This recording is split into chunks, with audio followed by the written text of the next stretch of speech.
Hello students, I Sudesh, your maths teacher. Today we are discussing question 6 of exercise 4.3. अब इसमें पहले हम statement को ध्यान से पढ़ते हैं तभी इक्वेशन बन पाएगी हमारी।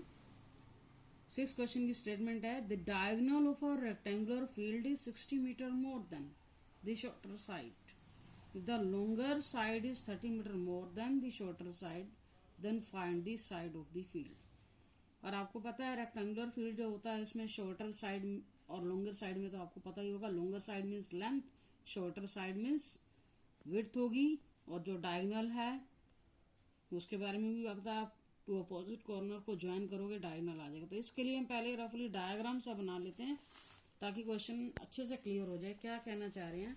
एक रेक्टेंगुलर फील्ड बनाते हैं.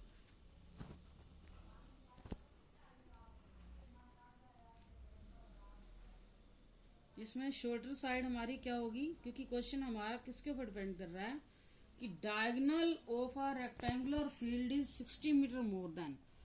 किससे 60 मीटर मोर है? शॉर्टर साइड से. तो शॉर्टर साइड के ऊपर डायगोनल डिपेंड कर रहा है. The longer side is 30 metre more than the shorter side. और लॉन्गर साइड भी किसके ऊपर डिपेंड कर रही है? शॉर्टर साइड के ऊपर. दोनों ही चीजें हमारी शॉर्टर के ऊपर डिपेंड कर रही हैं. तो हमें पहले अज्यूम करनी है साइड, वो शॉर्टर साइड को ही अज्यूम करोगे, उसकी हेल्प से पूरे फील्ड की साइड आ जाएंगी. Late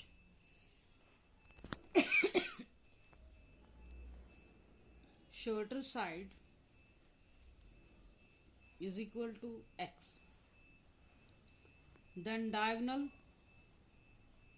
is equal to x plus 60. क्योंकि मीटर में है तो यहां मीटर मेंशन करो. एंड लॉन्गर साइड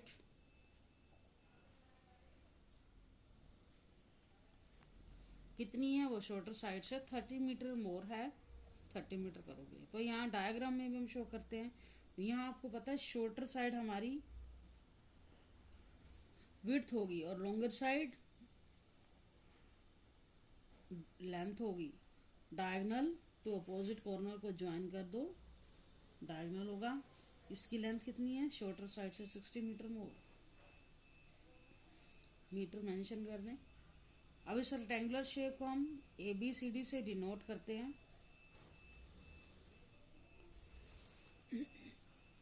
अब देखो यहाँ पर हमारा इक्वेशन बनाने के लिए क्राइटेरिया क्या होगा. आपको दिखाई दे रहा है रेक्टेंगुलर शेप है. रेक्टेंगुलर शेप में आपको पता है ईच एंगल 90 होता है.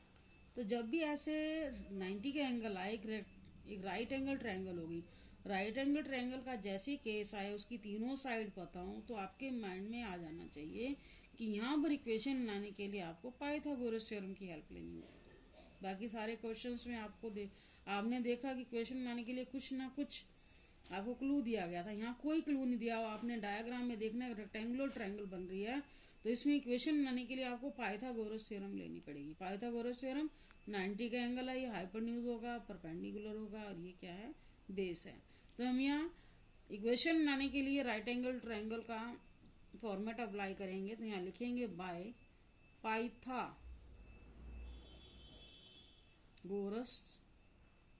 थ्योरम. क्या लिखेंगे? In right triangle BCD, right triangle BCD, hypotenuse square is equal to perpendicular square plus base square. यहाँ पर आपका हाइपोटेन्यूज कितना है? x प्लस 60 का स्क्वायर. परपेंडिकुलर कितना है? x square. बेस कितना है? x plus 30 whole square.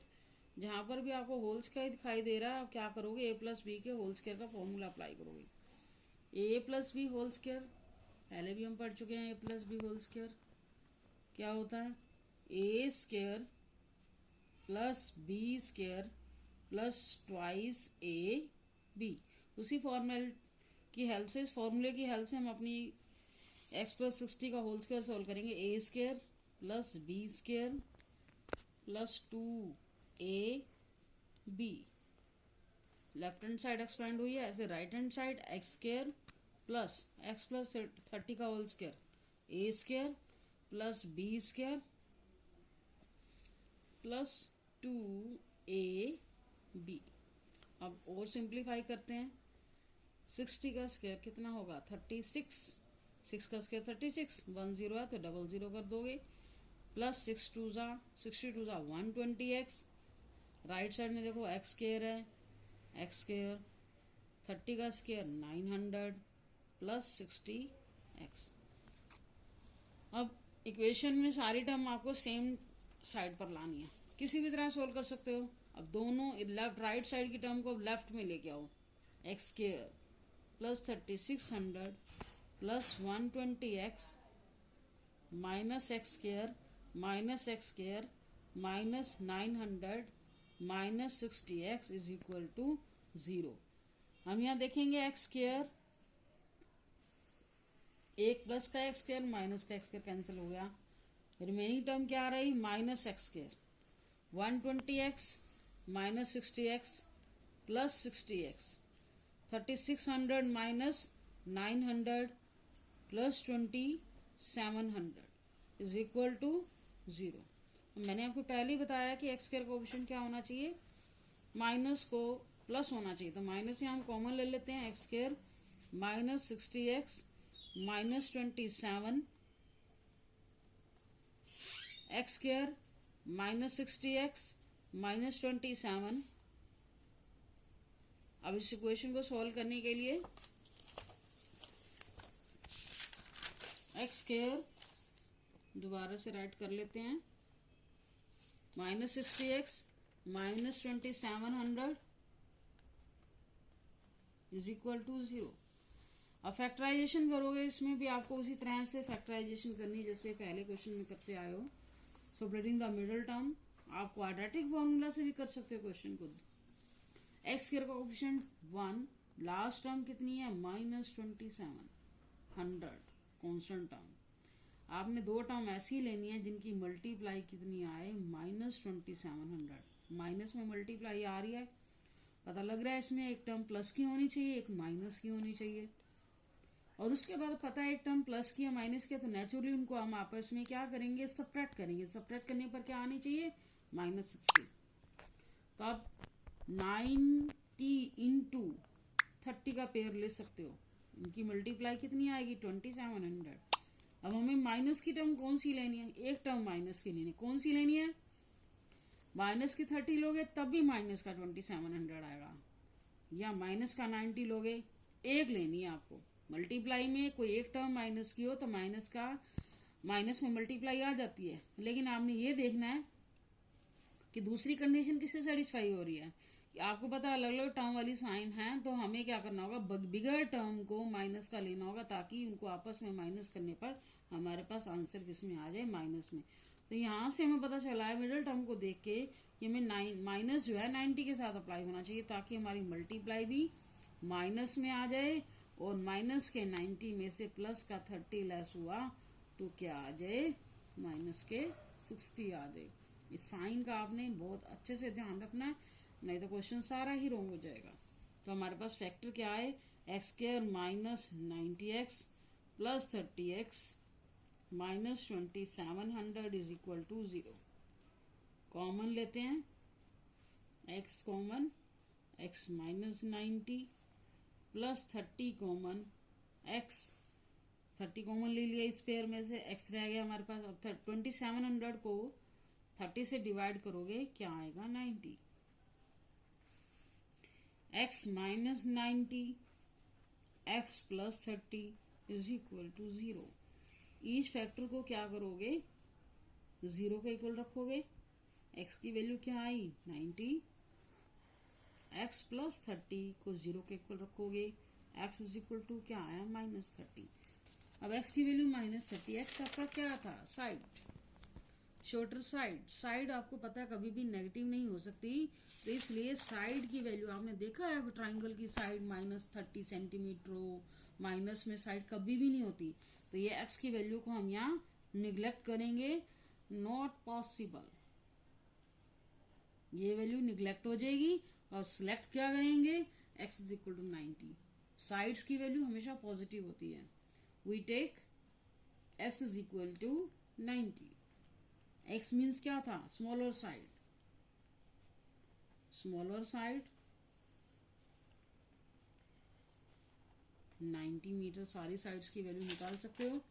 उसके बाद डायगोनल कितना है, 90 प्लस 60।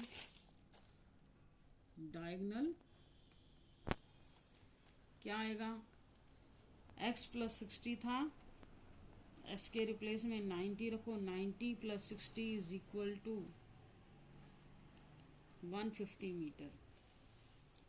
डायगोनल के बाद लॉन्गर साइड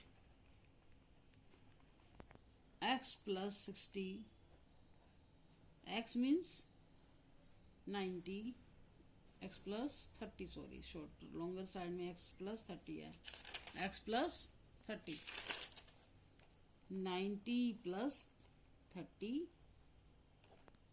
मीटर, 120 मीटर। तीनों साइड्स की वैल्यू हमने निकाल ली। यही हमें ट्राइंगल की तीनों साइड्स निकालनी थी। नेक्स्ट क्वेश्चन पे आते हैं।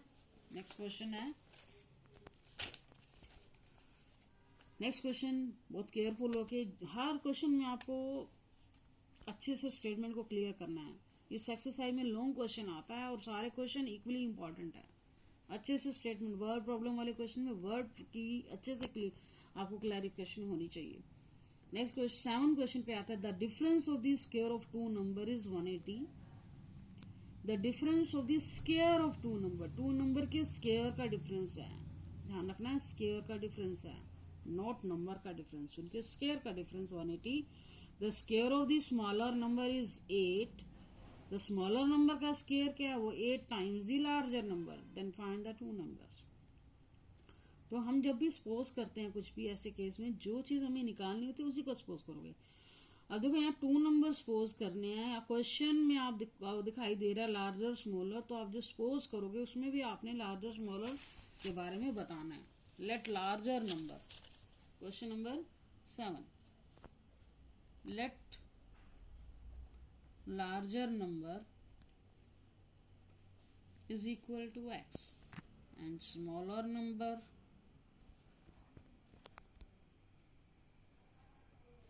is equal to y according to question। हमारी फर्स्ट इक्वेशन, फर्स्ट कंडीशन क्या कह रही है, the square of the difference, difference का मतलब minus, square of the larger number, square of the two number, इनका डिफरेंस कितना 180। तो क्या करोगे, पहले इनका स्क्वायर करोगे।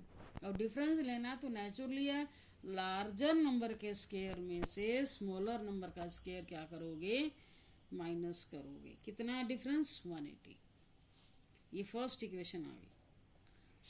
Second case, the square of the smaller number, the square of the smaller number, smaller number क्या है हमारा y, स्मॉलर नंबर क्या है y, स्मॉलर नंबर y, इसका स्क्वायर क्या है, लार्जर नंबर का 8 टाइम्स है। ये आपने अच्छे से स्टेटमेंट, कंडीशन जो गिवन थी उसके बेस पे मैंने इक्वेशन बनाई है।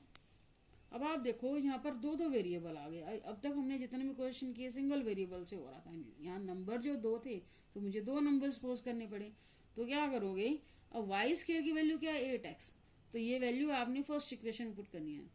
Putting the value of y square,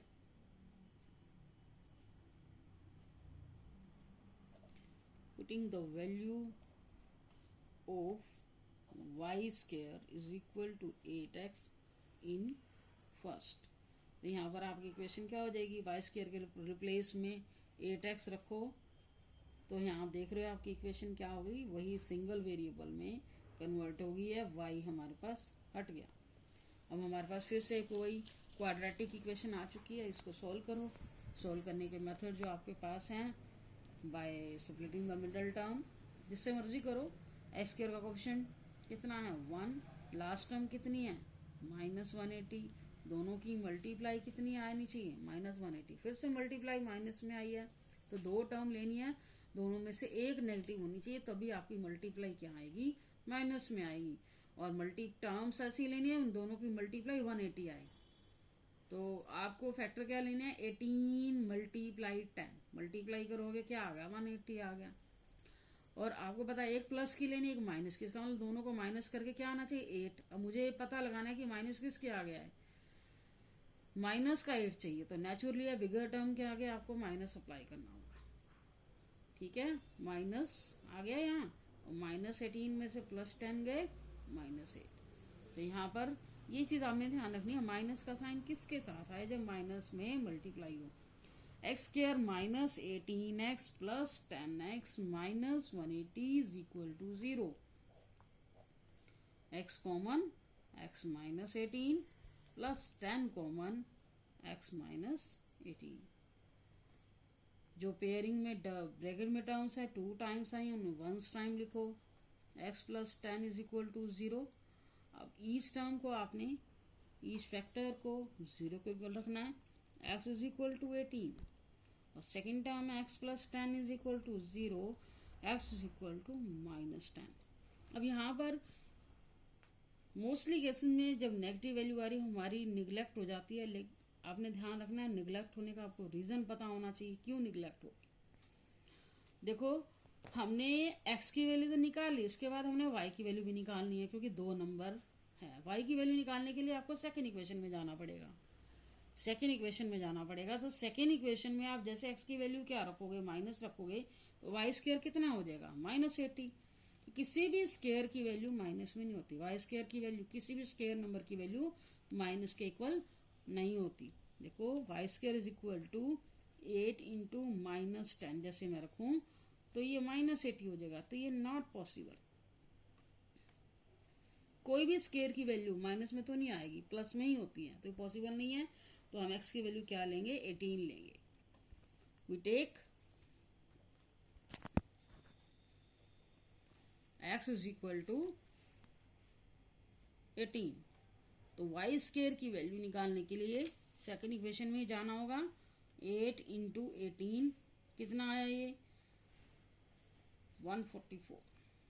y square की वैल्यू 144 है, तो y की वैल्यू क्या आएगी, 144 का स्क्वायर रूट, प्लस माइनस भी आएगा, स्क्वायर रूट लोगे कितना आ गया 12। 144 का स्क्वायर रूट कितना होता है 12। तो हम क्या करेंगे, अब हमारे पास y की वैल्यू 2 आ गई है। y की वैल्यू प्लस माइनस पॉसिबल हो सकती है, क्योंकि स्क्वायर नहीं है ना, सिंपल है नंबर। पहले वाले केस में इसके और पावर की वजह से हमने वैल्यू को निगलेक्ट किया, तो ये y की वैल्यू दोनों आ सकती हैं। तो x की वैल्यू हमारे पास क्या है, 18। तो पॉसिबल आंसर क्या आएंगे, x is equal to 18, y की value x is equal to 18 और y की वैल्यू क्या आई 12।